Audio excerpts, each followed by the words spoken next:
Midnight skies tore open as heavy wings glided silently above a hostile horizon. No announcement, no escort, no warning. Only shadows crossing at altitude, carrying weapons designed to pierce the earth itself.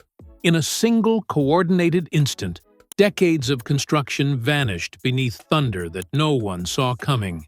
Hardened bunkers cracked open like shells, their steel and concrete layers collapsing under precision charges that detonated deep inside the ground. The defenders looked upward and found nothing, only an empty sky where the strike had already passed. What remained was silence, smoke, and the realization that distance, depth, and defenses no longer guaranteed safety. This wasn't speculation. This wasn't a drill. It was the cold demonstration of power from aircraft built to dominate any battlefield, anywhere, at any time. This is what happens when bombers go to war. Welcome to Aviation Heights, where we uncover the hidden machines and strategies that shape modern warfare. In today's documentary, we journey through the story of America's bombers, from their brutal origins in past conflicts to their precision dominance in today's skies, and the revolutionary designs already preparing for tomorrow. This isn't just history or speculation, it's a complete deep dive into how bombers define power across every era of war. To understand these machines, you must first grasp their staggering scale. America commands more than 100 strategic bombers, each one carrying a payload exceeding 70,000 pounds of guided destruction. That's the weight of 30 cars, compressed into precision weapons able to level a city block or eliminate a single bunker with surgical accuracy. Their wings span wider than an entire football field, and their range stretches farther than many nations are wide. A single mission can last 30 hours, longer than most people stay awake in 2 full days. For adversaries, their presence alone is a warning. No distance is safe, no defense impenetrable. These aircraft are both sword and shield, visible proof of deterrence. Tell us in the comments, do you believe bombers keep the world safer? When a B-52 Stratofortress takes to the skies, it does not carry a handful of bombs. It carries an arsenal so vast, it defies imagination. Up to 70,000 pounds of ordnance, equal to the weight of 35 family cars, each transformed into precision-guided explosives. Entire city blocks could be erased in a single run. Yet with modern targeting, that same payload can be funneled into striking only the enemy stronghold while sparing the buildings that stand beside it. This is raw firepower, sharpened into surgical accuracy. Then comes the B-1B Lancer, a supersonic beast forged for speed and precision. During the wars in Iraq and Afghanistan, these bombers became the workhorses of America's air campaigns. Over 2 decades, they flew more than 10,000 sorties, loitering above battlefields for 12-hour stretches, waiting for a call from ground forces. When coordinates were relayed, weapons rained down within minutes, often within 50 feet of friendly troops in desperate fights. That level of danger-close precision saved countless lives. For enemies below, the fear was constant. Taliban fighters described the unforgettable sound of variable sweep wings cutting across Afghan skies, a noise that meant invisible death could strike at any second. It wasn't just the payload that broke their resolve. It was the psychological weight of knowing that a bomber you could not see, could not reach, and could not stop was circling high above. Over 98% of viewers watch without subscribing. If you're finding this deep dive valuable, hit subscribe and support the mission. The B-2 Spirit redefined what it meant to strike unseen. In March 1999, NATO forces struggled to halt ethnic cleansing in Kosovo. Conventional airstrikes faced stiff resistance, and ground invasion loomed inevitable. Then, on a moonless night, shapes invisible to radar crossed the Atlantic, flying 30-hour missions from Missouri to Belgrade and back. When their weapons struck command posts and supply hubs with flawless accuracy, Yugoslav commanders realized the war had shifted overnight. Their radars showed nothing but birds, yet their strongholds collapsed into fire. The psychological effect was as devastating as the bombs themselves. How do you fight an enemy you cannot even see? 12 years later, in 2011, Libya's air defense network stood as a fortress built over decades. Yet in the opening hours of NATO's campaign, B-52 Spirits dismantled it in a single coordinated strike. Dozens of missile batteries and radar sites, once considered impregnable, were neutralized before Libyan operators even grasped what was happening. The skies were stripped bare, and the regime's defenses crumbled into irrelevance. Then came Yemen in 2024, where Houthi rebels hid munitions in bunkers buried 50 feet underground. Conventional jets couldn't touch them, but 5 B-2s, flying from Diego Garcia, cracked those bunkers open like tin cans, proving that even underground sanctuaries were vulnerable. The B-2 was more than stealth. It was psychological warfare, a weapon that shattered not just buildings, but confidence. To adversaries staring at empty radar screens as their defenses exploded, the message was terrifyingly clear. No target is safe. The operation was planned like a symphony of logistics and timing long before a single engine hummed. Planners wove together staggered flight routes, synchronized tanker tracks, and satellite windows so that each bomber would arrive on its corridor at an exact second. Multiple stealth platforms launched from distant airfields, then threaded separate ingress lanes to complicate detection and attribution. Aerial refueling points were seeded across thousands of miles. Airborne reconnaissance updated targeting in real time. Theater Command fused those feeds into a single shared picture so crews could adjust almost until the moment of release.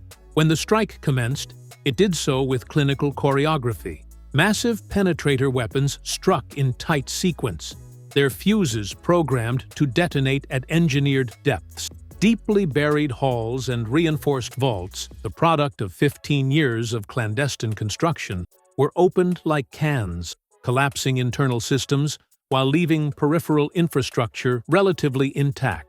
What took a decade and a half of buildup was undone in a window measured in minutes, devastating physical effects delivered with surgical precision.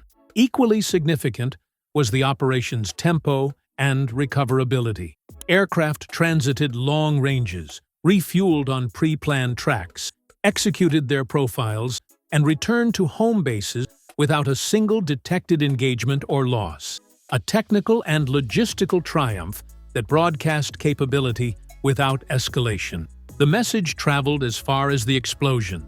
Concealment, geology, and distance are not absolute shields. For regional leaders and military strategists alike, the strike rewrote risk calculation, proving that when doctrine, technology, and logistics align, strategic surprises can be both decisive and deniable. The GBU-57 massive ordnance penetrator is engineered to punch through hundreds of feet of reinforced concrete before detonating at a precise depth, converting subterranean vaults into lethal collapses.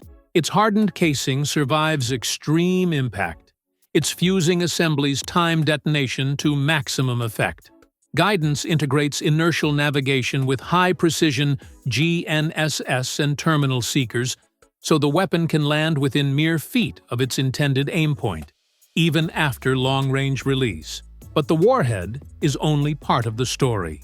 Modern strategic bombers carry sensor suites that turn aircraft into flying command centers. Synthetic aperture radar maps, terrain through clouds and darkness. Targeting pods provide high-resolution optical targeting and laser designation. Signals intelligence packages intercept and geolocate enemy communication.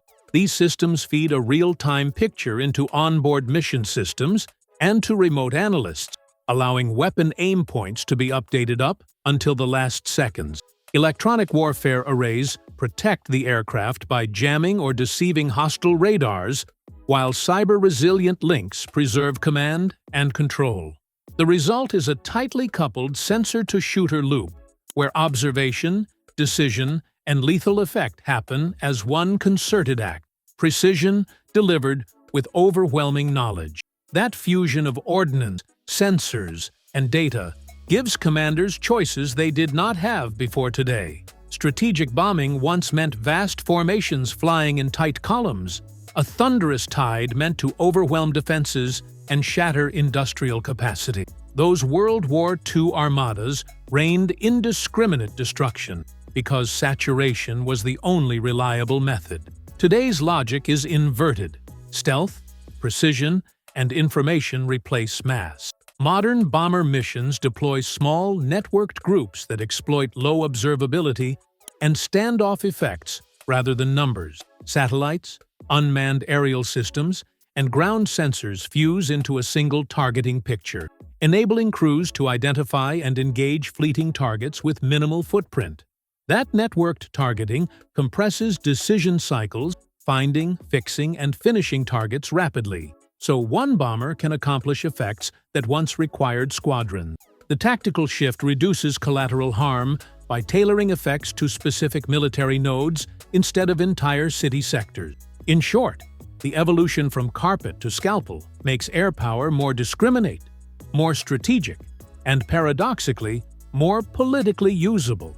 You can break an adversary's capability without collapsing a nation with precision. Behind every bomber strike lies an invisible chain of effort stretched across continents.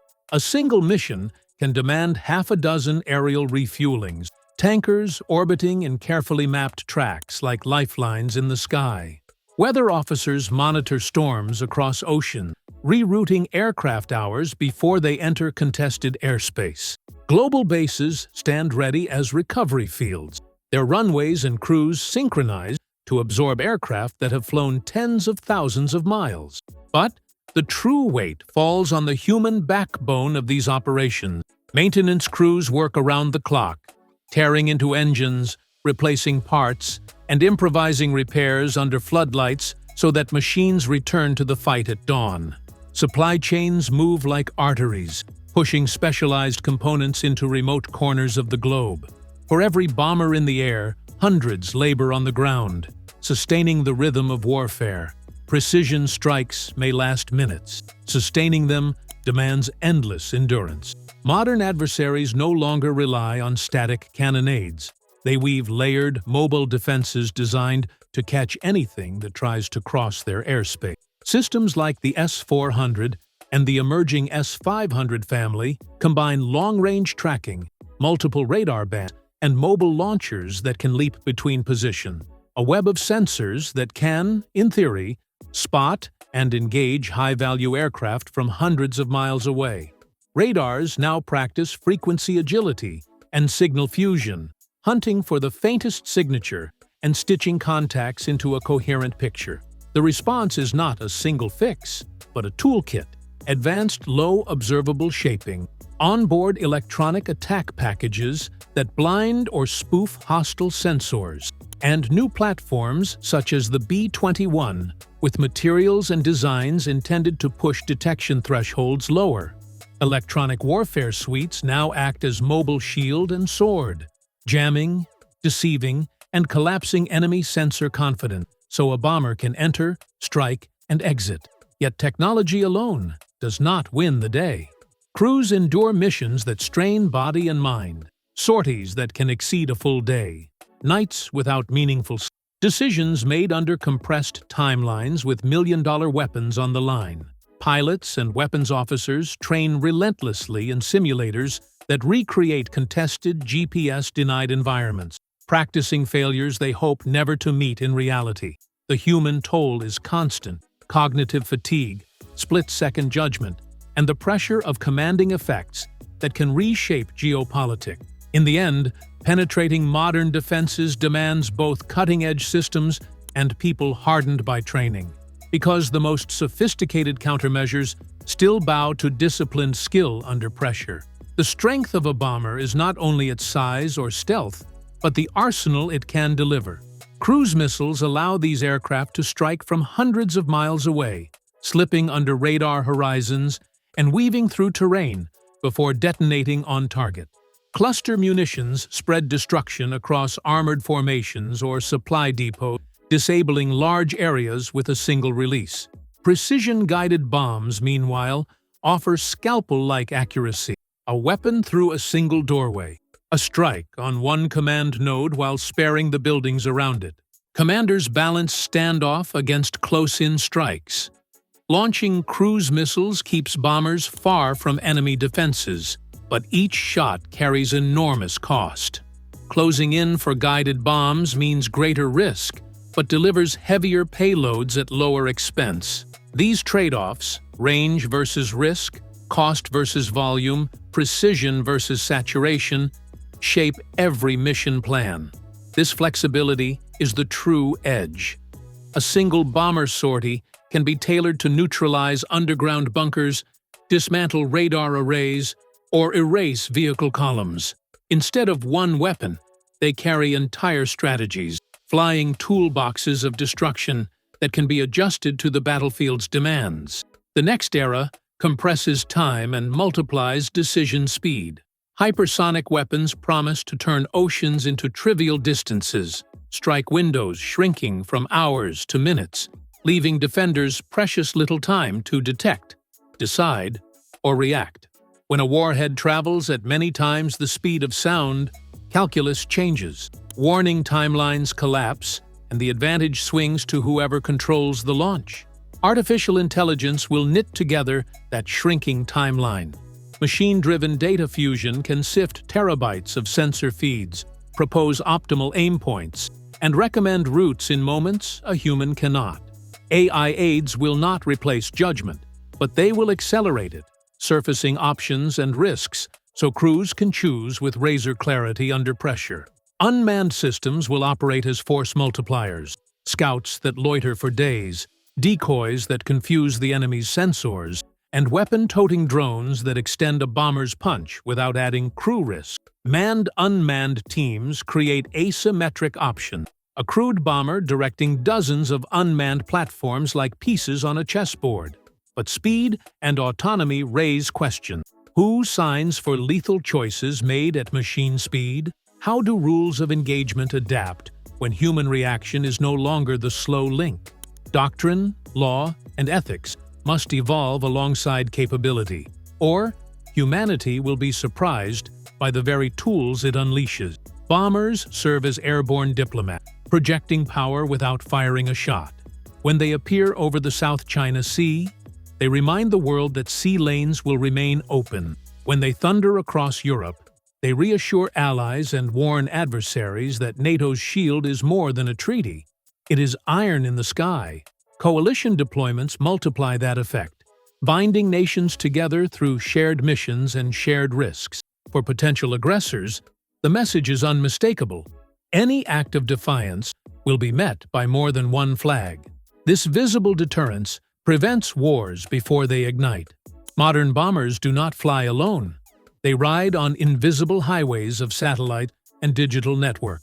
Navigation, targeting, and communication depend on signals streaming from space. But those lifelines are under constant threat.